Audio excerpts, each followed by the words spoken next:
سلام، امیدوارم خوب و سلامت هستید. در آزادی آنلاین امروز درباره سرنوشت امیرشاه حسینوف، یک جوان تاجیک صحبت می‌کنیم که بعد از زنازنی با اسکنخدها سرتراشیده‌های روس در مسکو دستگیر شد.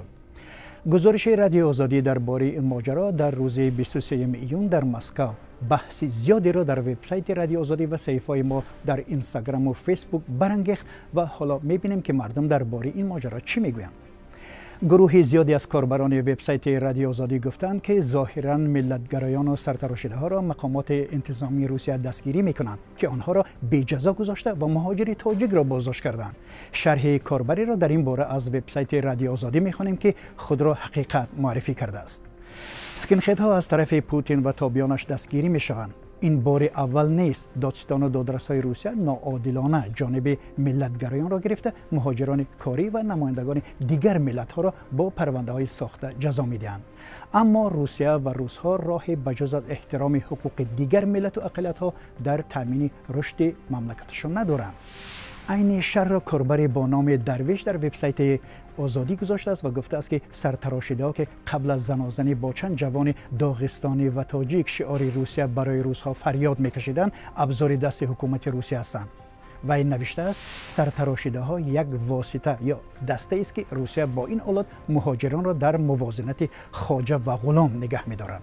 البته اینها اداره شونده فرمانبردارند و حامیشان کرمل است. یک کاربر دیگر که خود را در وبسایت رادیو آزادی پزاررسی معرفی کرده است، شعارپرتایی سرتراشیده‌های روس را که هنگام جنجال با جوانان داغستانی و تاجیک میگفتند در روسیه باید فقط روس‌ها زندگی کنند، علامتی از تنزل ارزش‌ها در جامعه این کشور نامیده است. شرح او را می‌خوانیم و با زبان روسی گذاشته است. این یک دلیل دیگری تنزل در جامعه روسیه و ساختارهای انتظامی آن است. هنگام جنگ بزرگ وطنی شما به شرافت چنین جوانان مثل این گاستربایتر بر فاشیسم پیروز شدید و همچون ملت نجات یافتید. بابای او برای مسکو و روسیه یا SSSR جنگیده بود. حالا او ناحق بوده است و یک بی‌فراست مسکوی با رمزهای فاشیستی حق بوده است. گروه دیگری گفتند که در واقع باید سرتراشیده‌های روس را برای برانگیختن عداوت ملی در روسیه به جوابگری جناحی می‌کشیدند، نه جوان تاجیک را که شاید فقط به اوباش متهم شود. در این میان آنهایی نیز هستند که گفتند در تاجیکستان نیز همین گونه حادثه وجود دارد و نباید باشد. یک کاربری که نخواسته است نامش را بگوید در وبسایت رادیو آزادی نوشته است که در کشور به مهاجران افغان روی خوش نمی‌دهند و از دیگران انتظارند که به تاجیکان مهربان باشند. شرحش چنین است: ما تاجیکان در وطن برادران تاجیک خود از افغانستان را چشم دیدن نداریم و همه را از تاجیکستان با هر بهانه بیرون کردیم.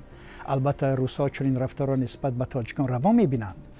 شرح‌های دیگر که در اینستاگرام و فیسبوک و وبسایت رادیو آزادی گرفتیم درباره ریشه‌های ماجرا است و آن هم مهاجرت زیادی تاجیکان به روسیه که اکثرا برای کار می‌روند. با این مضمون شرح یکی از کاربران را می‌خوانیم که خود را در وبسایت ما تاجیک معرفی کرده است. در وطن کار ایجاد باید کرد. به غلامی می‌رویم، باز می‌خواهیم که ما را نزنند. شما بینندگان عزیز چی می‌گویید؟